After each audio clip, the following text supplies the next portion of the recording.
The hardest part about this job is the reality that we have a lot of stakeholders, and they don't speak the same language. But we have to be that glue. We have to go from a meeting with our developers to a meeting with the VP of the business side to a meeting with the CIO. We got to bring the same message to all those folks. We can't use the same words. We're the Rosetta Stone of the organization. We help bridge those gaps. Some people refer to this as the architectural elevator, that we're the ones that go from the proverbial engine room to the penthouse. And of course, part of the challenge we're all dealing with is the reality that there are still a number of companies that look at IT and say, oh, it's a pure cost center. How can I do it for less? They don't look at us as a center of innovation, which is unfortunate because, let's be clear, technology is disrupting everything. It's changing how people book rooms when they travel. It's changing how people get from point A to point B. It's changing our cars. I mean, if you've got a fairly recent car, there's a pretty good chance there's a lot of software in that. It's changing where and how we buy groceries. It's affecting your industry. And so the challenge for us is being able to tell compelling stories. We have to be able to move seamlessly between these different disparate groups and bring that message along with us. And part of the challenge here is we need to adjust our message depending on who we're talking to. We need to know what resonates with this particular group. How do I communicate most effectively with them?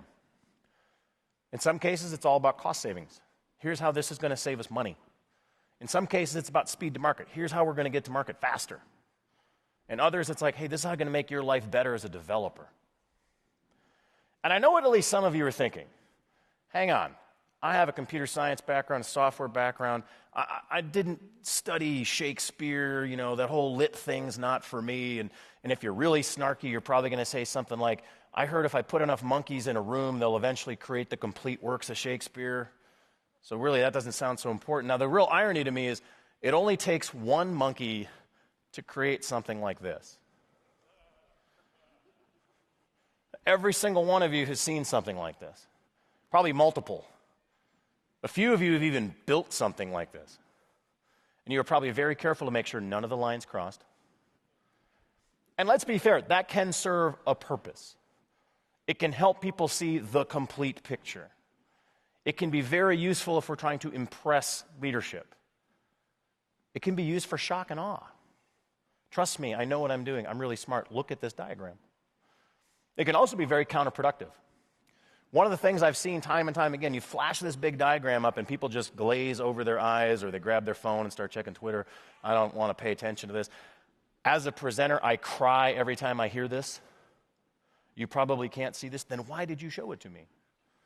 But trust me, it's super duper impressive. Just trust me. I'm very much of the opinion we need to spend an awfully lot less time creating these architectural eye charts and a lot more time interacting with people. It can be really difficult to explain technical concepts to non-technical people. This doesn't come naturally. I was trying to explain to somebody what it meant that the cloud was elastic. And so I tried a couple approaches, and that didn't resonate. And I finally settled on this. I said, imagine a dynamically resizing party sub. No matter how many people show up to your party, it's always the right size. He said, oh, I get that. Now, of course, the reality is sometimes these aren't our stories. Sometimes we are the keeper of tales. We are the institutional memory of an organization. I guess we're the brand of the company, which means we're going to win the Game of Thrones. How many times have you asked that question? Hey, why'd we do it that way? Well, we had a good reason. It's important to us to keep those stories alive. It's not an easy job. The last thing we need is yet another dry architectural document that no one reads. What we need is compelling stories.